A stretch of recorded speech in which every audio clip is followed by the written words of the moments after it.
Bueno, buenas tardes. Gloria a Dios porque nos permite estar en su casa. Tenemos muchos asientos vacíos, así que todos esos que nos están mirando, recuerden que aquí está su asiento también, puede venir a vernos, puede venir a la iglesia. Estamos haciendo todas las cosas que nos dice el Departamento de Salud de aquí de los Estados Unidos, así que estamos bien preparados para recibirlos, así que no tengan temor, vengan, los extrañamos y aquí estamos, esperándolos a todos. Bueno, vamos a continuar con nuestra serie en el libro de los Efesios y hoy vamos al tema número 6 de la serie y lo hemos titulado Unidos en un cuerpo, unidos en un cuerpo.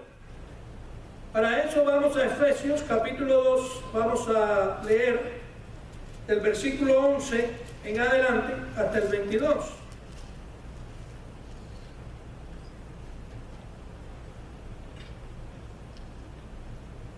Dice la palabra del Señor: recordad pues que en otro tiempo vosotros los gentiles en la carne, llamados incircuncisión por la tal llamada circuncisión, hecha por manos en la carne.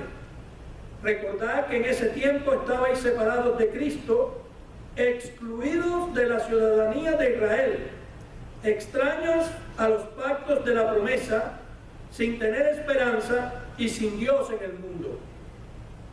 Pero ahora en Cristo Jesús, vosotros, que en otro tiempo estabais lejos, habéis sido acercados por la sangre de Cristo.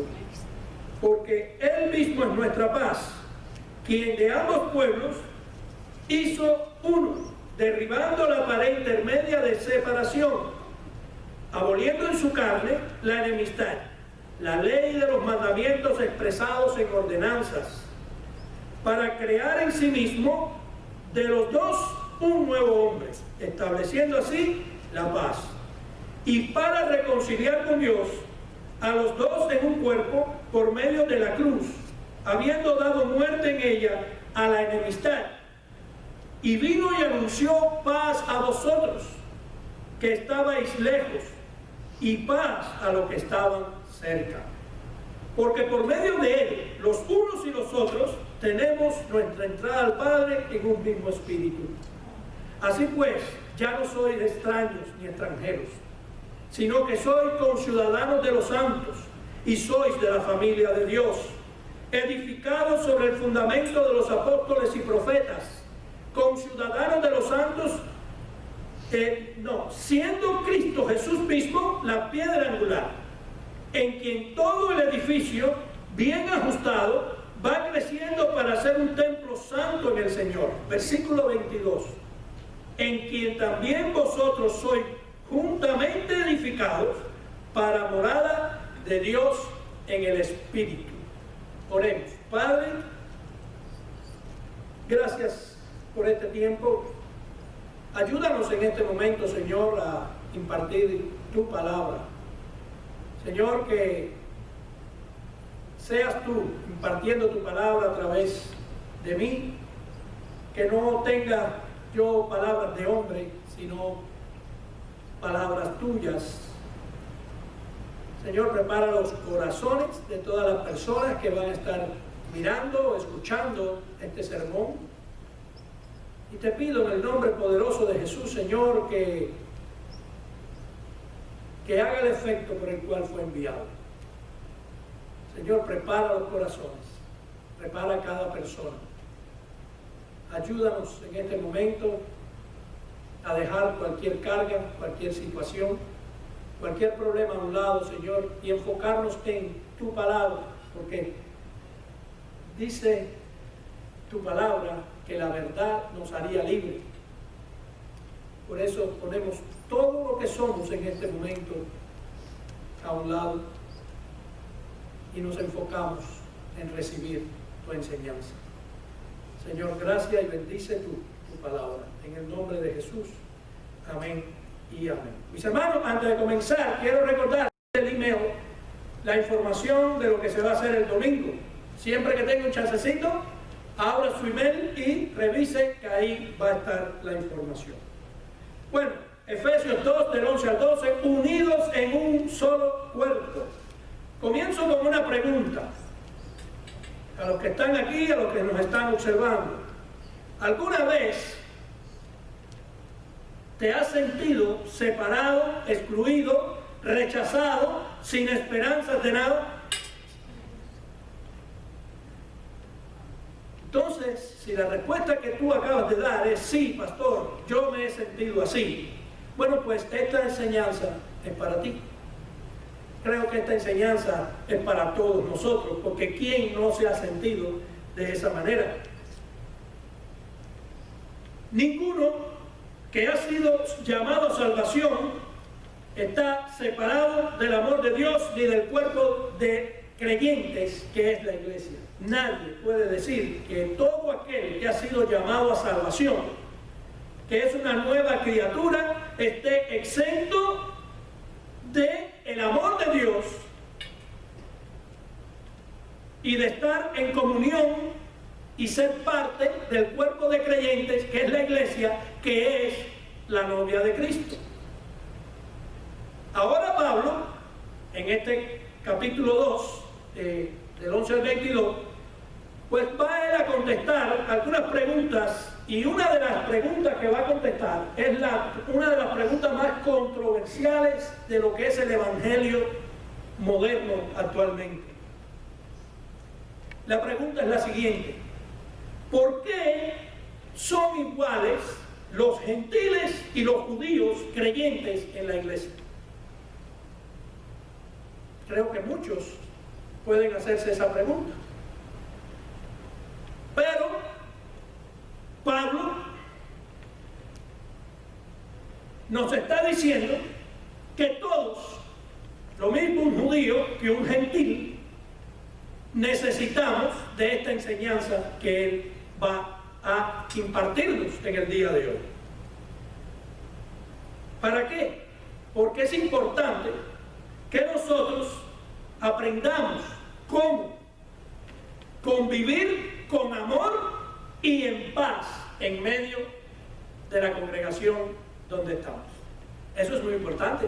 Entonces Pablo hoy pues nos va a enseñar cómo podemos estar unidos en un solo cuerpo.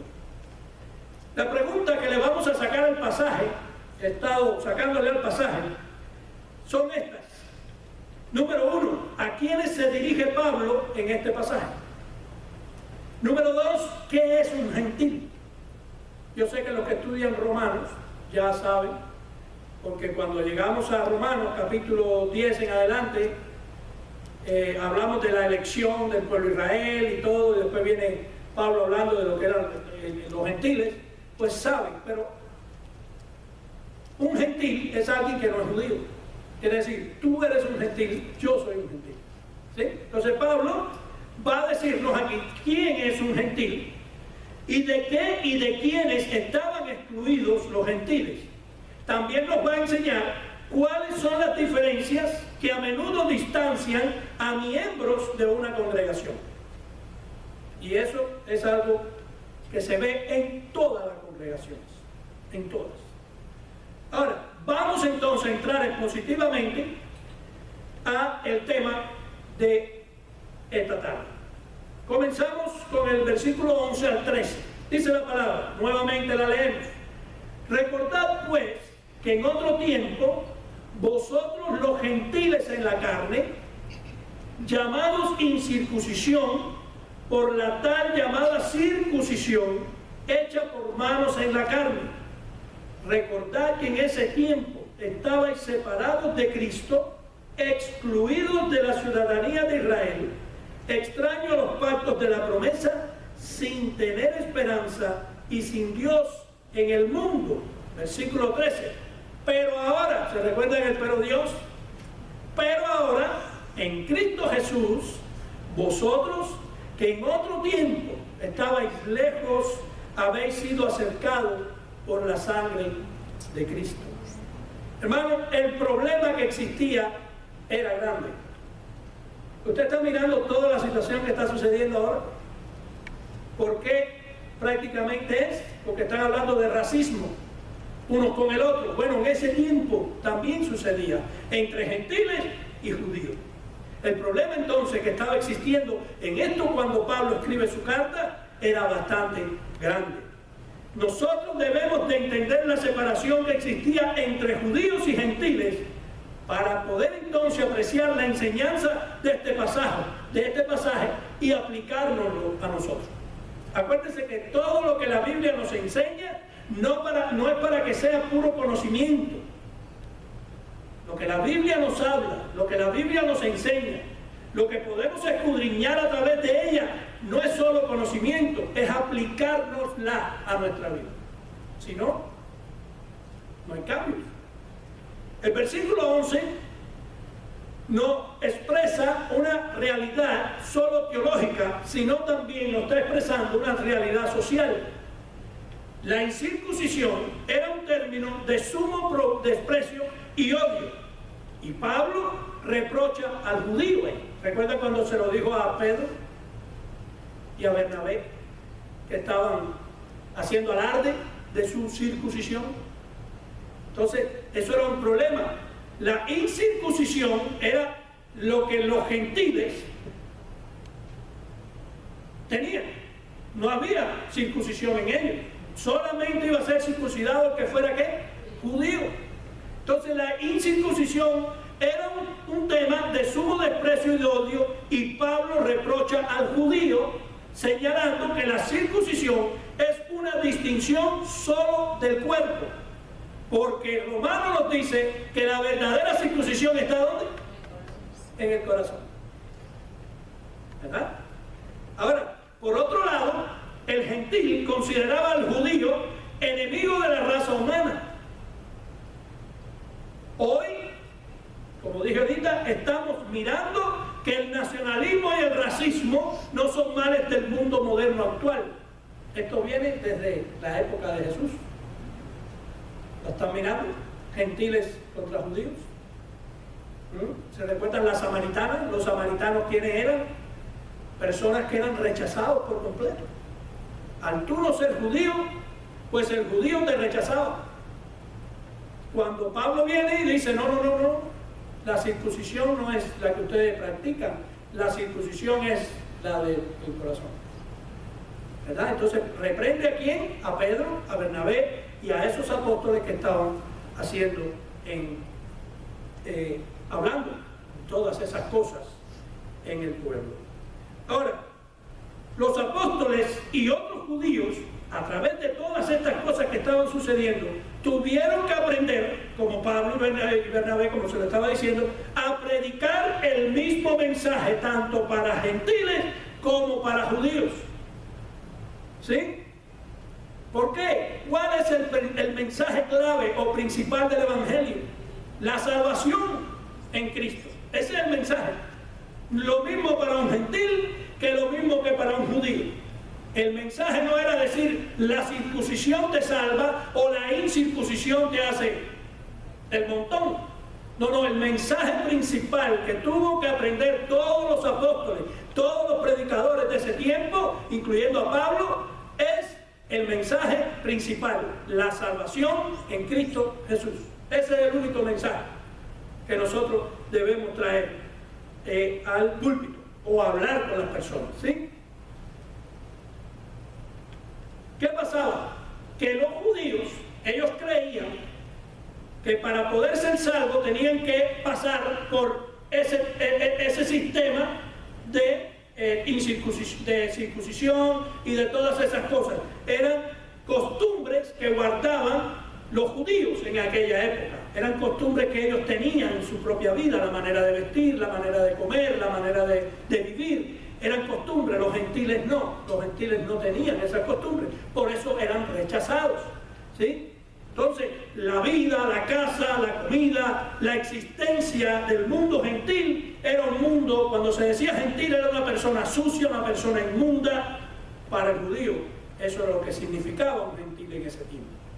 Por eso Pablo tuvo que enseñar a través de estos versículos qué es lo que sucedía en verdad. ¿Cuál es la verdad del Evangelio? ¿Cuál es la verdad de Cristo para el gentil y para el judío? Entonces el choque cultural y religioso se hizo más agudo cuando los cristianos judíos y gentiles tuvieron que convivir socialmente en la congregación cristiana. ¿Se imaginan? Dentro de la congregación, no lo voy a poner de ese modo, pero yo he asistido a congregaciones que si tú no eres cubano no puedes estar en el grupo de los colombianos. Y si no eres ecuatoriano, pues no puedes estar en el de los... ¿Sí o no? Y no es así. Dentro de la congregación somos de Cristo. No de Colombia, no de Cuba, no de Nicaragua, no de Ecuador. Somos de Cristo. Todos somos de Cristo. Entonces Pablo tiene que empezar a enseñar a estas cosas. El problema llegó a ser crisis en Antioquía, donde los cristianos habían logrado vencer todas esas barreras. ¿Por qué los cristianos lograron vencer esas barreras? Por las enseñanzas que se les estaban dando. ¿Sí? Pablo, como les dije ahorita, enfrenta a Bernabé, enfrenta a Pedro y a otros. ¿Por qué? Porque Pedro y Bernabé estaban comprometiendo la doctrina de la gracia y de la fe. Sí, Cristo más la circuncisión. Y no es Cristo más, es Cristo solo. Entonces Pablo le dice, oye, ¿qué pasa? Ah, Pedro, ¿se recuerda quién le dijeron sobre esta roca edificaré mi iglesia? Bueno, Pedro, cuando llegó a Antioquía con los otros apóstoles, pues comenzó a predicar eso. Y Pablo le dice, ey, no. El Evangelio es uno solo. Hay un solo mensaje. El Evangelio trata de la doctrina de la gracia y de la fe en Cristo Jesús. No más nada. Solamente Cristo. ¿Se recuerdan de las 5 solas de la Reforma? Sola fe, sola gracia, solo Cristo, solo a Dios la gloria, solo la palabra de Dios. Esas son las 5 solas de la Reforma. Eso es, no hay más nada. ¿Sí?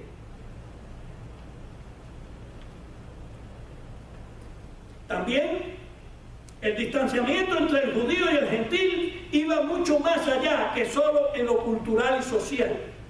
El gentil, por ejemplo, no tenía a Cristo, ¿sí? Él no tenía un Mesías. ¿Por qué? Porque la palabra nos dice que Dios escogió a su pueblo, al judío, ¿verdad? Entonces, el gentil no tenía Mesías y no había recibido las promesas del pacto que recibieron Abraham y sus descendientes. Tampoco los gentiles tenían la esperanza de tener un Mesías. Ellos no tenían la esperanza del reino de Dios. Ellos no tenían esperanza del perdón. Ellos no tenían esperanza de promesas que las revelaciones divinas solamente comunicaban a los judíos. Sin embargo, después de la cruz de Cristo, el gentil tuvo la oportunidad de acudir a Jesucristo por fe y hacerse miembro del cuerpo de Cristo junto a los judíos, que también por la fe en Jesús llegaron a ser salvos. Porque eso es lo otro. A ellos les fue dada la palabra. A ellos le fueron dados misterios y cosas que Dios dio solamente para ellos, pero eso no los hacía salvos. Porque solo a través de Cristo es que somos salvos. Por eso dice el versículo 13, pero ahora en Cristo Jesús, vosotros que en otro tiempo estabais lejos, habéis sido acercados por la sangre de Cristo. Qué gran obra la del Señor. Por eso, el cuadro de separación y desesperación del gentil antes de la muerte de Cristo ejemplifica la necesidad de toda persona que no lo conoce a Él. Aquel que no conozca a Cristo, aquel que no tenga a Cristo en su corazón, tiene un grave problema. No tiene esperanza. Solo Cristo salva. Solo Cristo nos da esperanza. Solo Él. No importa de dónde tú seas, qué raza tú eres, qué nivel económico tú tengas, qué inteligente tú seas, nada de eso te salva. Solo Cristo salva. Por eso, la semana pasada predicamos de dos palabras muy importantes. Pero Dios, mis hermanos, pero Dios, fuimos reconciliados con Cristo. Pero por Dios fuimos reconciliados con Cristo. Pero Dios, dice el versículo 14 y 15, porque Él mismo es nuestra paz. ¿Quién? Él es nuestra paz. Cristo es nuestra paz. Quien de ambos pueblos hizo uno. Recuerda, estamos hablando de judíos y de gentiles. De ambos pueblos hizo uno.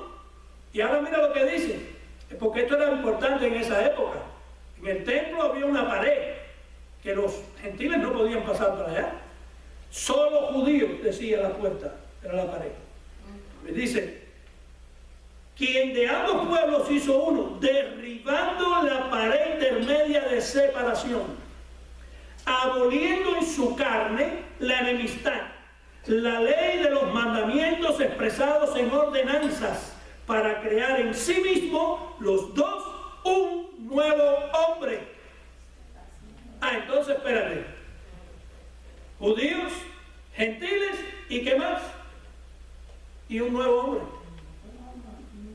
¿Cuál es el nuevo hombre? Los dos hacen un solo pueblo. Los dos hacen un solo pueblo. Para crear en sí mismo de los dos un nuevo hombre, estableciendo así la paz. Solamente, mis hermanos, cuando dejamos que Cristo gobierne nuestras vidas y no haya separaciones por cosas que nosotros creemos que son así, no va a haber paz. Cuando Cristo entra en nuestros corazones, nos alumbra nuestros corazones, nuestro hombre interior, que es nuestro corazón, entonces podemos decir que a través de Él podemos entonces tener paz con nuestro hermano. Podemos convivir con el hermano, no importa qué raza tenga, no importa qué nivel social tenga, no importa de qué país sea. Pero solo Cristo nos puede hacer eso. Por eso tenemos que estar primero unidos aquí, a Cristo, para poder entonces estar unidos en un cuerpo. En los tiempos de Cristo y de Pablo, una pared literal, quiere decir, es verdad, eso cuando tú estudias la iglesia cristiana de ese tiempo, pues ahí está, existía en el templo una pared literal, en el patio del templo. Había en ese templo de Jerusalén una pared literalmente que dividía a los judíos y dividía a los gentiles. Una inscripción en hebreo y griego prohibía que los gentiles pasaran esa barrera. En otras palabras, no gentiles. No puede pasar. Pero esa pared que habla el versículo fue derribada. ¿Cuándo? Durante la destrucción del templo en el año 70 después de Cristo, fue derribada esa pared. Sin embargo, esa pared fue derribada literalmente, como la pared, ¡pum!, fue derribada. Sin embargo, Pablo, hablando figuradamente, anuncia que la pared cayó cuando Cristo murió en la cruz del Calvario. Porque físicamente la pared cayó, pero en el corazón todavía existía la división. Pero cuando Cristo muere en la cruz del Calvario y hace de los dos pueblos uno, ahí sí cayó la pared. El versículo 15 explica que la pared simboliza a la ley mosaica, cuyas demandas separaban a los hebreos de todos los demás pueblos. Para ellos solo existían ellos, no existía otro. ¿Sí? Pero ¿qué pasó? Notemos entonces, cuando llegamos al versículo, en la parte final del versículo, que Dios creó una nueva humanidad. ¿Cómo que Dios creó una nueva humanidad? Míralo ahí, de los dos pueblos hizo ¿cuánto? Uno. ¿Sí? Los gentiles no llegaron nunca a ser judíos, pero tampoco los judíos llegaron a ser gentiles. Para ellos eso era imposible. ¿Sí? Cristo creó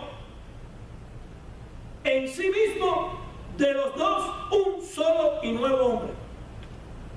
Cristo lo creó en la muerte en la cruz del Calvario.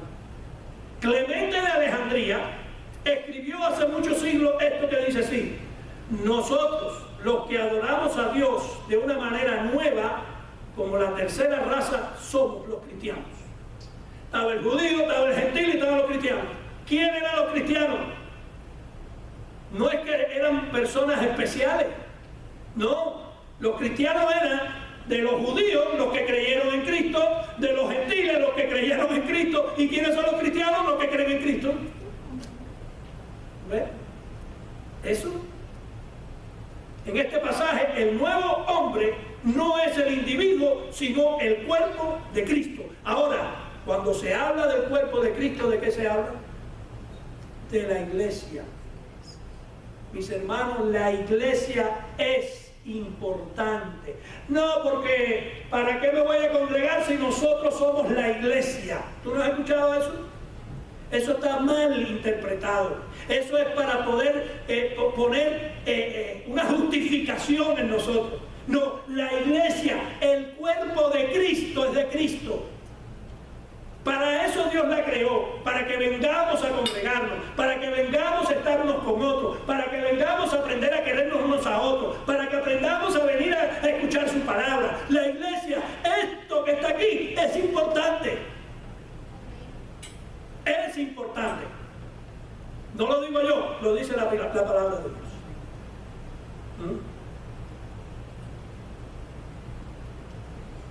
Mis hermanos, Cristo reconcilió a los hombres. Estaban perdidos eso. Estábamos perdidos. Pero Cristo nos reconcilió, dice el versículo 16. Y para reconciliar con Dios a los dos en un cuerpo por medio de la cruz, habiendo dado muerte en ella la enemistad. Mis hermanos, venimos a la iglesia a ver nuestros hermanos. Los amamos, los queremos. ¿Tenemos diferencias? Ah, claro que sí. Tenemos diferencias. Tenemos maneras de pensar. Pero somos un solo cuerpo en Cristo. Y eso, tenemos que luchar por eso. Tenemos que ponernos fuertes y decir, esa es mi iglesia, si es tu iglesia. Si no es tu iglesia, no. Pero si para ti es tu iglesia, esa es tu iglesia, ese es tu hermano, ese es el que Cristo puso al lado para que tú lo ames, para que tú lo ayudes, para que Él te ayude a ti, para que Él te ame a ti. Esa es la iglesia de Cristo.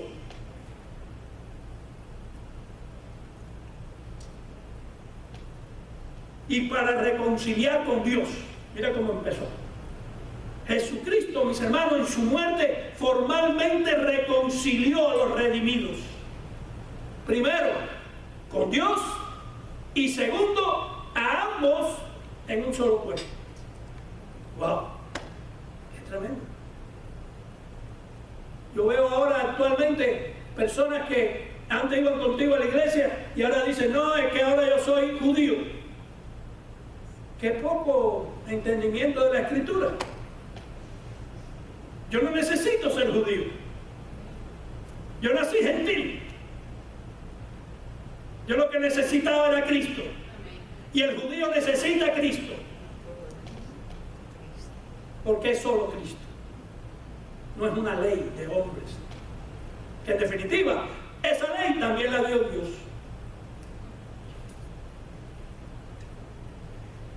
Pero en la práctica no todos los que han nacido de nuevo viven en armonía. Y eso es verdad, ¿no? Estamos todos en la iglesia, no, te quiero mucho, no. O tú, mira, me viene por ahí alguien que te cae mal y tú dices, déjame irme por este lado, para no verlo. ¿Vivimos todos en armonía en la iglesia? No vivimos todos en armonía. ¿Vivimos todos en amistad en la iglesia? No. ¿Hay paz en la iglesia con todos? Tampoco. Desgraciadamente es así. Es así. No hay paz, no hay armonía, no hay amistad, no hay nada de esas cosas. Y mis hermanos, y no quiero decir que la iglesia es mala, no, porque como los hay malos, también los hay buenos. Quiere decir, no es la iglesia, es el grupito que no está acorde a lo que hay en la iglesia. Pero la iglesia es de Cristo.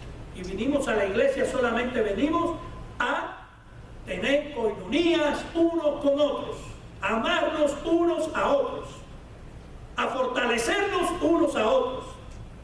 Para eso Cristo creó la iglesia. La nacionalidad, las razas, las diferencias socioeconómicas y relaciones interpersonales solamente lo que hacen es dividir. Déjame ver en qué carro vino fulano hoy. ¡Wow! Se compró el último. ¿Eso es importante? Tú no sabes que puede comprarse el último modelo de carro, que cuando entra por esa puerta tiene el corazón destruido.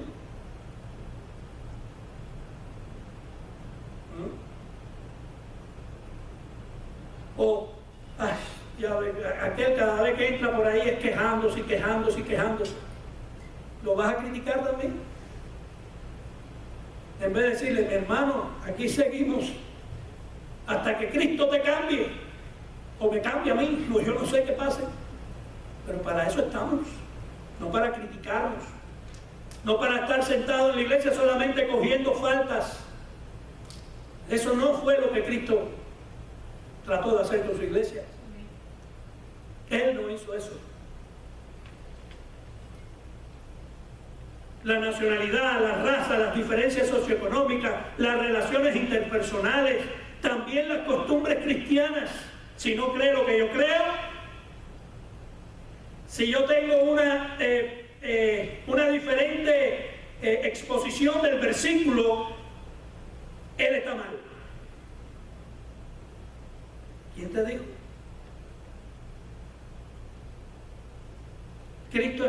Cristo murió por ti. El versículo está mal expuesto. ¿Está sacado de contexto? ¿Es una falsa doctrina? No. Entonces, cuidado porque caemos en eso. Las costumbres cristianas y las normas de conducta los separan, especialmente en que los creyentes no pueden estar en comunión con una persona que desobedece a Dios y no se ha arrepentido. ¿Qué tipo de cristiano eres? ¿O tú nada más quieres un grupito que todos piensen como tú? ¿Que todos crean lo mismo que tú?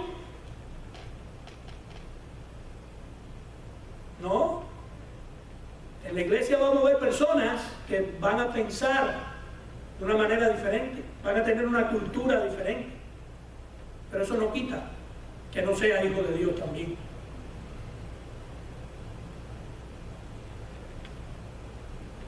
Los creyentes no pueden estar en comunión con una persona que desobedece a Dios y no se ha arrepentido. O cuando insiste ese tipo de persona en aferrarse a una doctrina contraria a la palabra de Dios. Ahí sí hay un problema.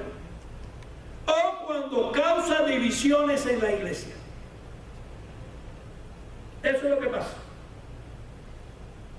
Si no estamos redimidos primeramente con Dios, no vamos a tener comunión con el cuerpo de Cristo. Y vemos todas esas cosas. Dice Tito 3, del 9 al 11.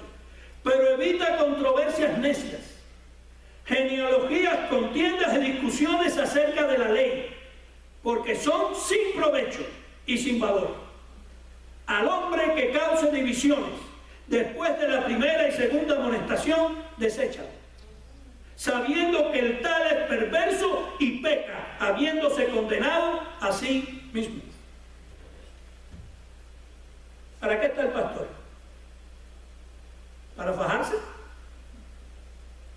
No. El pastor está para... Su trabajo es llevar a Cristo a las personas. Que Cristo sea la razón de la vida de esa persona. Para eso está el pastor.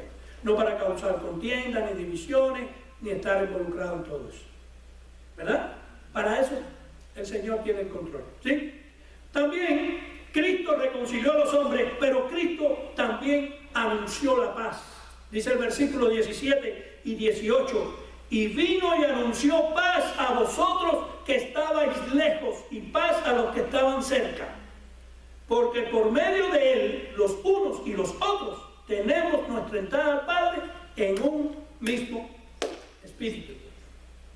¿Se recuerdan el espíritu de la promesa? Que eso era ¿qué? Una riqueza que teníamos nosotros los hijos de Dios. Somos ricos porque tenemos la promesa del Espíritu Santo. Mis hermanos, la venida de Jesús tuvo como propósito anunciar la paz que solo su muerte y la obra del Espíritu Santo en los creyentes pueden efectuar. Solamente eso. Y por supuesto, los judíos lo necesitaban para que evangelizaran también a los gentiles. Los judíos necesitaban el Espíritu Santo de Dios y la salvación en Cristo para que evangelizaran a los judíos. Para eso les fue dada la palabra igual a ellos. Pero no, en rebeldía no aceptaron nunca a Cristo, al Mesías. ¿Sí? Pero también hacía falta este anuncio del versículo 11 a los gentiles. ¿Por qué? Porque los gentiles creían que porque ellos estaban en esa condición, pues nada, Dios estaba con ellos. No, mi hermano. No porque tú seas pobre que es que Cristo está contigo. No porque tú seas rico es que Cristo está bendeciéndote. No, eso no trata de nada de eso. Nada de eso importa. Los gentiles habían odiado a los judíos y necesitaban vencer sus prejuicios. También debían sentirse igualmente bendecidos y privilegiados en la iglesia. Todos tienen amplia entrada por un mismo espíritu al Padre. El gentil y el judío. Un solo cuerpo. Por último, vamos a ver la nueva comunidad en Cristo. Dice el versículo 19 y al 22. Así pues, ya no sois extraños ni extranjeros, sino que sois conciudadanos de los santos y sois de la familia de Dios. ¿De qué somos? ¿Somos una qué? Una familia, mi hermano. Somos una familia. ¿No lo entendemos todavía? Edificado sobre el fundamento de los apóstoles y profetas, siendo Cristo Jesús mismo, ¿qué cosa? La piedra del ángulo. Algunos dicen, no, porque el primer papa de la iglesia fue Pedro, porque sobre esta piedra edificaré mi iglesia. Eso no es lo que quiere decir ese versículo. De la piedra que se está hablando es una piedra pequeña. La verdadera piedra angular que aguanta todo el edificio es Jesucristo. Esa es la piedra angular. Ese es lo importante. Ese es el que gobierna el mundo. Ese, Cristo Jesús, edificado sobre el fundamento de los apóstoles y profetas, siendo Cristo Jesús mismo la piedra angular. Aquí viene, en quien todo el edificio, bien ajustado, va creciendo para ser un templo santo en el Señor. ¿De quién está hablando? La iglesia tiene que caminar en santidad, mi hermano. Eso es así. En quien también vosotros sois juntamente edificados para morada de Dios en el Espíritu. ¡Wow! No entendemos eso.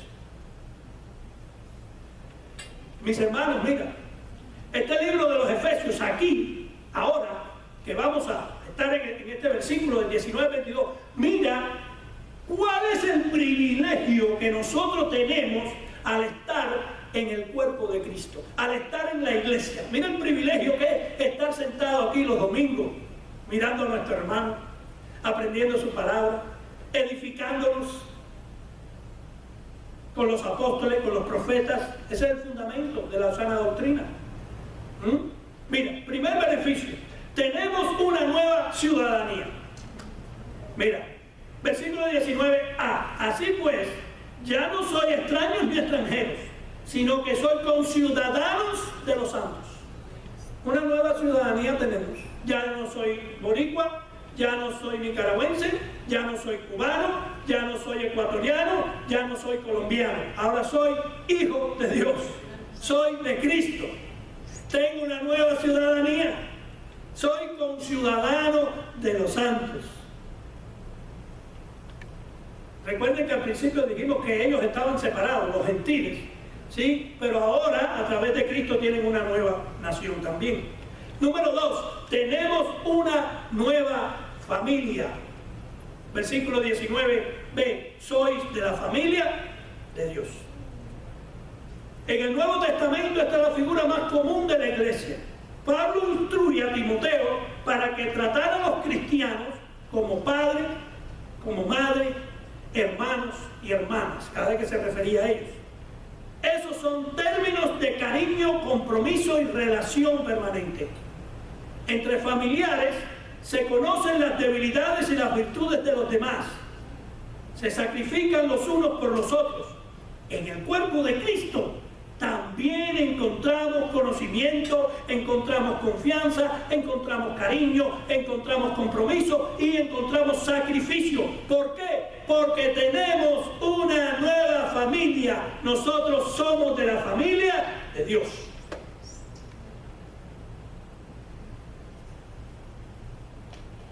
Número 3. Tenemos una nueva morada en Dios. Versículo 20 al 22.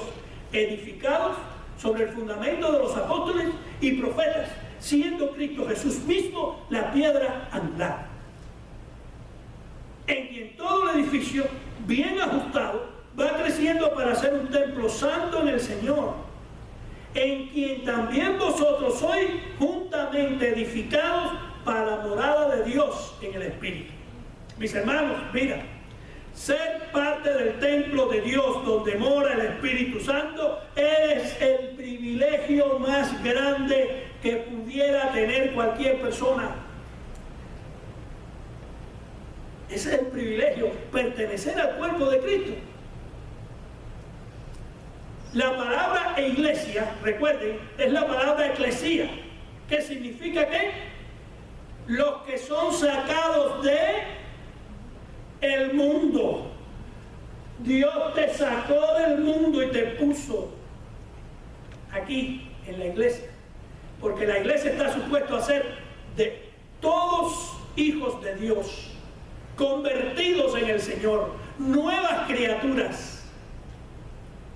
Eso es lo que está supuesto a ser la iglesia. Ahora, que en toda la escritura vemos que se involucraban falsos, sí también, pero no es lo común, no era para lo que Cristo la hizo, era para que nos edifiquemos nosotros.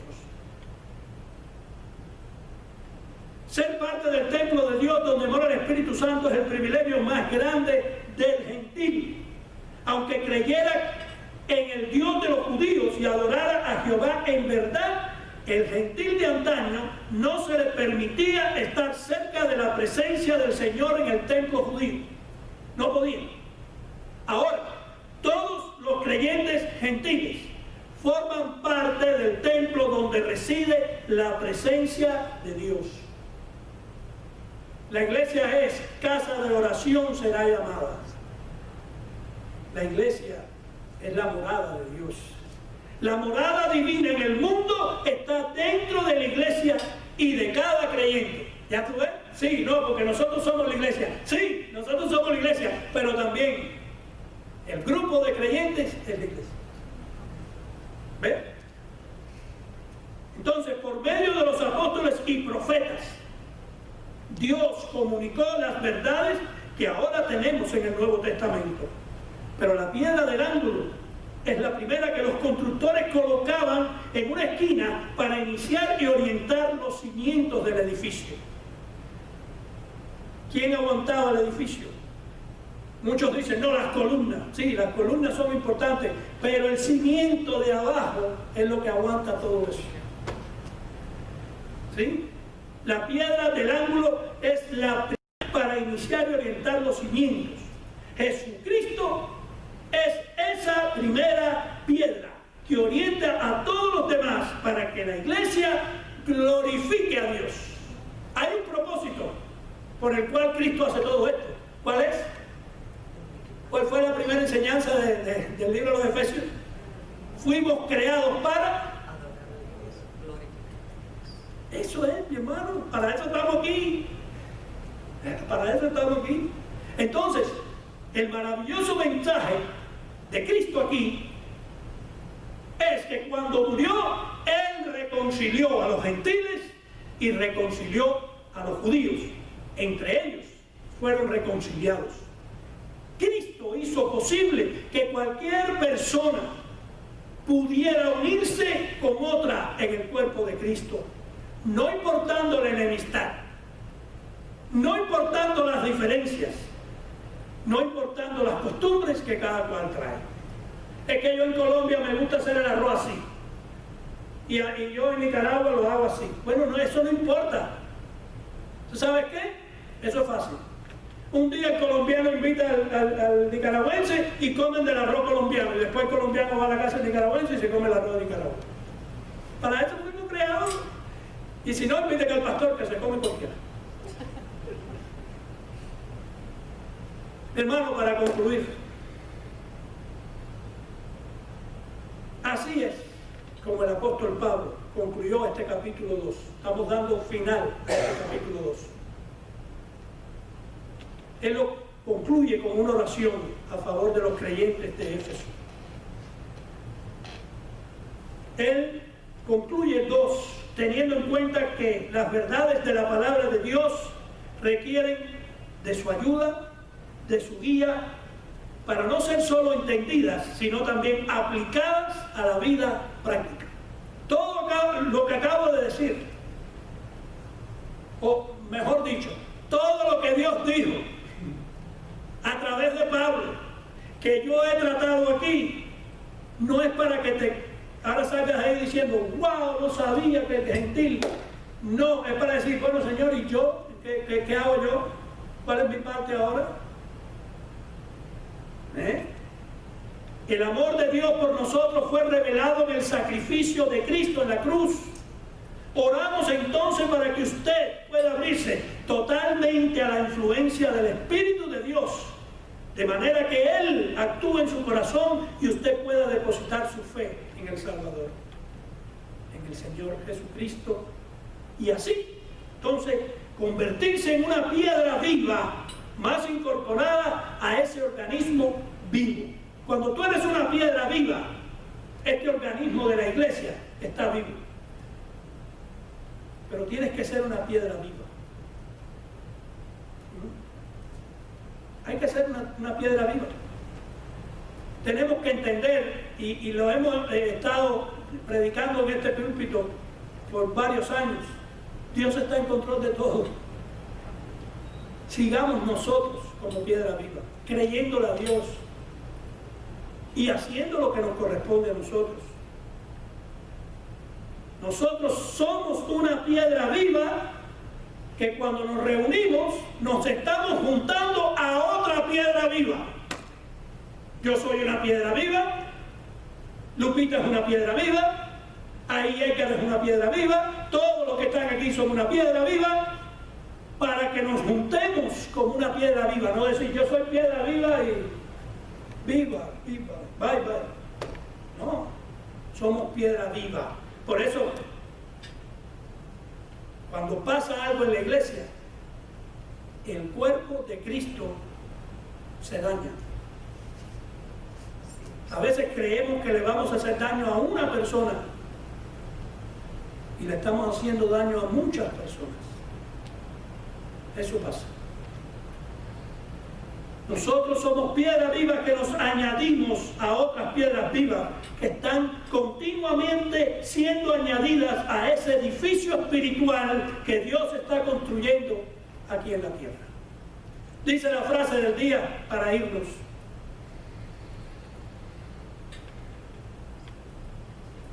es mejor mejor estar en una iglesia pequeña y verdadera que en una grande y artificial. ¿Quién dice amén? Amén.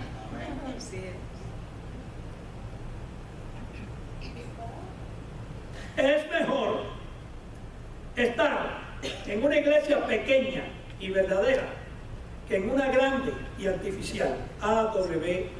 Tozer. Mis hermanos, como nos dejó Pablo en este capítulo 2, pongamos por obra lo que hemos aprendido. Seamos piedras vivas. ¿Sí? No nos desanimemos, sigamos para adelante. Confiemos en que Dios está en control de todo. Él tiene el control. Y mientras tú sigas siendo una piedra viva, queda la esperanza y la posibilidad de que otras personas puedan llegar a ser piedras vivas. ¿Sí? Cierre sus ojos. Padre, te damos gracias por este capítulo 2 de Efesios, Señor. Gracias por tu enseñanza, gracias por todo lo que nos has enseñado a través de este capítulo, mi Dios. Gracias, Señor, porque estábamos separados de ti, pero Dios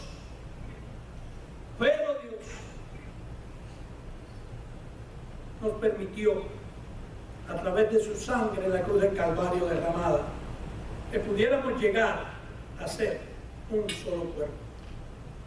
Un cuerpo de cristianos, un cuerpo de creyentes en Cristo. Un cuerpo donde cada uno llega a ser una piedra viva. Un cuerpo donde la piedra angular es Jesucristo mismo. Por eso, Señor, ayúdanos a poner por obra esta palabra, a poder saber con exactitud quiénes somos en Cristo, que somos una nueva familia en Cristo, que tenemos una ciudadanía en los cielos. Padre, gracias, porque sin tu sacrificio nada de eso hubiera podido ser puesto por obra en nuestras vidas, en nuestros espíritus. Señor, qué bendición poder ser llamados tus hijos. Queremos ponerte, Señor, a la Iglesia Bíblica Nueva Vida en tus manos, a cada uno de sus miembros, Señor.